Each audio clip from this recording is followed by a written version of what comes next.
ಪಟ್ಟದ ಪಗಡೆ ಆಟದಲ್ಲಿ ಡಿಕೆಶಿ ನಡಿಗೆ ಇದೀಗ ಕೌತುಕವಾಗಿದೆ. ನಿಮಿಷಕ್ಕೊಂದು ತಂತ್ರ, ದಿನಕ್ಕೊಂದು ದಾಳವನ್ನ ಬೀಸ್ತಾ ಇದ್ದಾರೆ. ಕಾಂಗ್ರೆಸ್ ಪಟ್ಟದ ಪಗಡೆ ಆಟದಲ್ಲಿ ಡಿಕೆಶಿ ನಡೆ ಇದೀಗ ಕೌತುಕವಾಗಿದೆ. ನಿಮಿಷಕ್ಕೊಂದು ತಂತ್ರ ಜೊತೆಗೆ ದಿನಕ್ಕೊಂದು ದಾಳವನ್ನ ಬೀಸ್ತಾ ಇದ್ದಾರೆ. ಒಂದೇ ವೇದಿಕೆಯಲ್ಲಿ ಕಾಣಿಸಿಕೊಂಡಿದ್ದಾರೆ. ಇದೀಗ ಅಮಿತ್ ಶಾ ಹಾಗೂ ಡಿಕೆ ಶಿವಕುಮಾರ್ ಅವರು ಸಾಕಷ್ಟು ಸಂಚಲನ ಸೃಷ್ಟಿ ಮಾಡಿದೆ.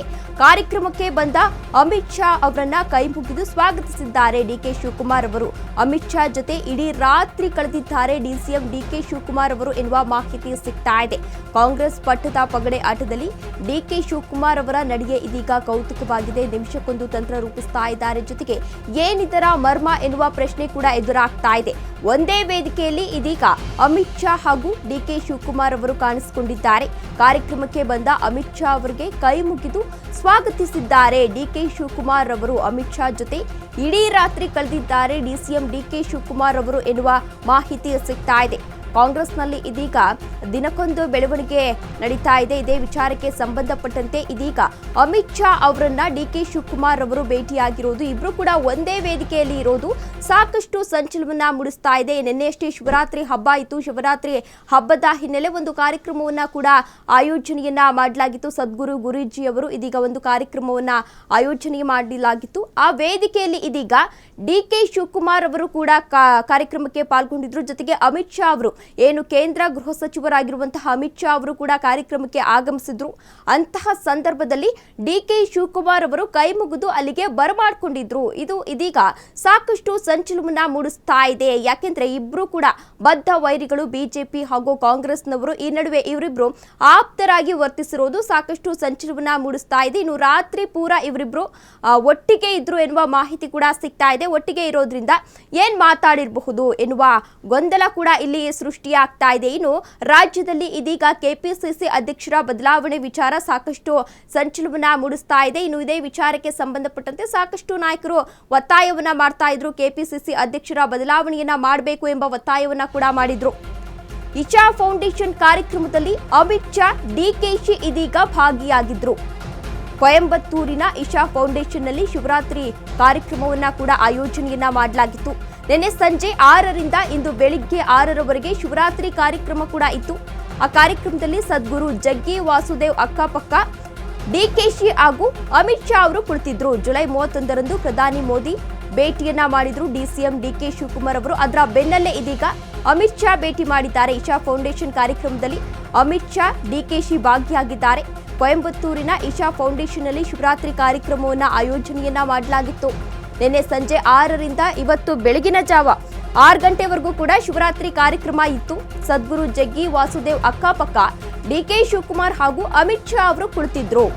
ಜುಲೈ 31ರಂದು ಪ್ರಧಾನಿ ಮೋದಿ ಅವರನ್ನ ಡಿಸಿಎಂ ಡಿಕೆ ಶಿವಕುಮಾರ್ ಅವರು ಭೇಟಿಯನ್ನ ಮಾಡಿದ್ರು. ಅದರ ಬೆನ್ನಲ್ಲೇ ಇದೀಗ ಏನು ಅಮಿತ್ ಶಾ ಅವರ ಜೊತೆ ಕಾಣಿಸಿಕೊಂಡಿರೋದು ಎಲ್ಲೋ ಒಂದ್ ಕಡೆ ಸಾಕಷ್ಟು ಕುತೂಹಲಕ್ಕೆ ಎಡೆಮಾಡಿಕೊಡ್ತಾ ಇದೆ. ಏನಾದ್ರೂ ಡಿಕೆ ಶಿವಕುಮಾರ್ ಅವರು ಬಿಜೆಪಿ ಕಡೆಗೆ ಒಲವು ತೋರ್ತಾ ಇದ್ದಾರಾ ಎನ್ನುವ ಪ್ರಶ್ನೆ ಕೂಡ ಎದುರಾಗ್ತಾ ಇದೆ. ಇನ್ನು ನಿನ್ನೆಯಷ್ಟೇ ಡಿಕೆ ಶಿವಕುಮಾರ್ ಅವರು ಒಂದು ಹೇಳಿಕೆಯನ್ನ ಕೂಡ ನೀಡಿದ್ರು. ನನಗೆ ಕೆಪಾಸಿಟಿ ಇದೆ, ಆದ್ರಿಂದ ನನ್ನ ಬೇರೆ ಬೇರೆ ರಾಜ್ಯಗಳಲ್ಲೂ ಕೂಡ ನನ್ನನ್ನು ಕರೀತಾ ಇದ್ದಾರೆ. ಆದ್ರೆ ನಾನು ನನ್ನ ಹಿಂದೂ ಧರ್ಮವನ್ನ ನಂಬಿದ್ದೇನೆ, ಹಿಂದೂ ಧರ್ಮದಲ್ಲೇ ಹುಟ್ಟಿದ್ದೇನೆ, ಹಿಂದೂ ಧರ್ಮದಲ್ಲೇ ಸಾಯ್ತೇನೆ. ಬೇರೆ ಬೇರೆ ರಾಜ್ಯದಲ್ಲೂ ನನ್ನ ಕರೀತಾ ಇದ್ದಾರೆ.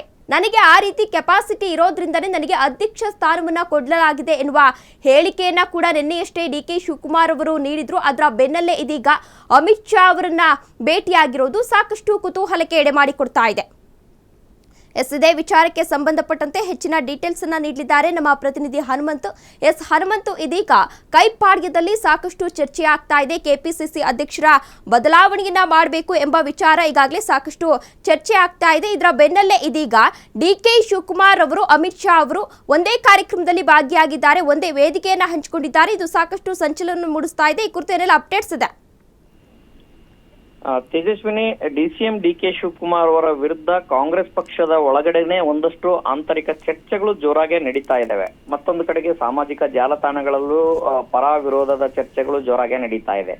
ಏನು ವಿಚಾರಕ್ಕೆ ಅಂತ ಹೇಳಿದ್ರೆ, ಪ್ರಧಾನಮಂತ್ರಿ ನರೇಂದ್ರ ಮೋದಿ ಅವರನ್ನ ಡಿಸಿಎಂ ಡಿಕೆ ಶಿವಕುಮಾರ್ ಅವರು ಭೇಟಿಯಾಗಿ ಬಂದ ನಂತರದಲ್ಲಿ ಹಿಂದುತ್ವದ ಕಡೆಗೆ ಹೆಚ್ಚು ವಾಲ್ತಾ ಇದ್ದಾರೆ ಅನ್ನುವಂತ ಚರ್ಚೆಗಳು ಆಂತರಿಕವಾಗಿರುವಂತದ್ದು. ಈ ರೀತಿಯ ಚರ್ಚೆಗಳು ಆಗಿರುವಂತ ಮತ್ತೊಂದು ಕಡೆಗೆ ಗೃಹ ಸಚಿವ ಅಮಿತ್ ಶಾ ಅವರನ್ನು ಕೂಡ ಭೇಟಿ ಮಾಡಿ ಕಾರ್ಯಕ್ರಮವೊಂದರಲ್ಲಿ ಭಾಗಿಯಾಗ್ತಾರೆ ಅನ್ನುವಂತ ಸುದ್ದಿ ಬೀಳ್ತಿದ್ದಂಗೆನೆ ಆ ಚರ್ಚೆಗಳು ಜೋರಾಗಿತ್ತು. ಮತ್ತೆ ಇದ್ರ AICC ನಾಯಕರಿಗೂ ಕೂಡ ಅವರ ಗಮನಕ್ಕೂ ಕೂಡ ಬಂದಂತ ನಂತರದಲ್ಲಿ ಈ ರೀತಿಯ ಗೊಂದಲಗಳು ಸೃಷ್ಟಿ ಆದ್ರೆ ಮುಂಬರುವಂತ ದಿನಗಳಲ್ಲಿ ಕಾರ್ಯಕರ್ತರಲ್ಲಾಗಿರ್ಬೋದು, ಬೆಂಬಲಿಗರಲ್ಲಾಗಿರ್ಬೋದು, ಮತ್ತೆ ಹೈಕಮಾಂಡ್ ನಾಯಕರಲ್ಲಾಗಿರ್ಬೋದು ಹೆಚ್ಚೆಚ್ಚು ಗೊಂದಲಗಳು ಸೃಷ್ಟಿಯಾಗುವಂತ ಲಕ್ಷಣಗಳಿದಾವೆ ಅಂತಂದೇಳಿ DCM DK ಶಿವಕುಮಾರ್ ಅವರು ಅಲರ್ಟ್ ಆಗಿದ್ದಾರೆ.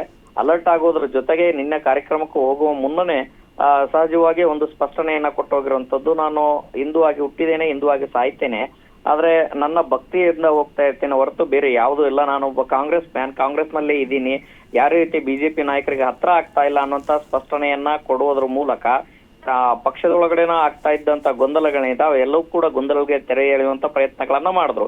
ಅದಾಗಿಯೂ ಕೂಡ ನಿನ್ನೆ ಇಶಾ ಫೌಂಡೇಶನ್ ನಿಂದ ನಡೀತಾ ಇರುವಂತಹ ಕಾರ್ಯಕ್ರಮದಲ್ಲಿ ಗೃಹ ಸಚಿವ ಅಮಿತ್ ಶಾ ಅವರ ಜೊತೆಗೆ ಗುರುತಿಸಿಕೊಂಡಿರುವಂತ ವಿಚಾರಕ್ಕೆ ಬಂದಂತ ಸಂದರ್ಭದಲ್ಲಿ ಆ ಒಂದು ವಿಚಾರವೂ ಕೂಡ ಸಾಮಾಜಿಕ ಜಾಲತಾಣಗಳಲ್ಲಿ ಸಾಕಷ್ಟು ಟೀಕೆಗೆ ಗುರಿ ಆಗ್ತಾ ಇದೆ. ಆದ್ರೆ ಅಂತಿಮವಾಗಿ ಮೊದಲಿಂದನೂ ಕೂಡ ಶಿವಭಕ್ತರಾಗಿ ಕೆಲಸ ಮಾಡ್ತಾ ಬಂದಿರುವಂತ ಭಕ್ತಿಯನ್ನು ತೋರಿಸ್ತಾ ಬಂದಿರುವಂತ DCM DK ಶಿವಕುಮಾರ್ ಅವರು ಕಳೆದ ಬಾರಿ ನನ್ನ ಮಗಳು ಅಲ್ಲಿ ಕಾರ್ಯಕ್ರಮಕ್ಕೆ ಹೋಗಿದ್ರು, ಈ ಬಾರಿ ನನ್ನನ್ನ ಆಹ್ವಾನ ಮಾಡಿದ್ರು ಗುರುಜಿ, ಸದ್ಗುರು ಗುರುಗಳು, ಆ ಕಾರಣಕ್ಕಾಗಿನೇ ನಾನು ಕಾರ್ಯಕ್ರಮದಲ್ಲಿ ಭಾಗಿಯಾಗ್ಲಿಕ್ಕೆ ಹೊರಟಿದ್ದೇನೆ ಅನ್ನೋ ಮಾತುಗಳನ್ನ ನಿನ್ನೆ ಕೂಡ ಹೇಳಿದ್ರು. ಅದನ್ನ ಮುಂದುವರಿಸಿದ್ದಾರೆ ತೇಜಸ್ವಿನಿ. ಓಕೆ, ಧನ್ಯವಾದ ಹನುಮಂತ್ ತಮ್ಮೆಲ್ಲ ಡೀಟೇಲ್ಸ್ಗಾಗಿ.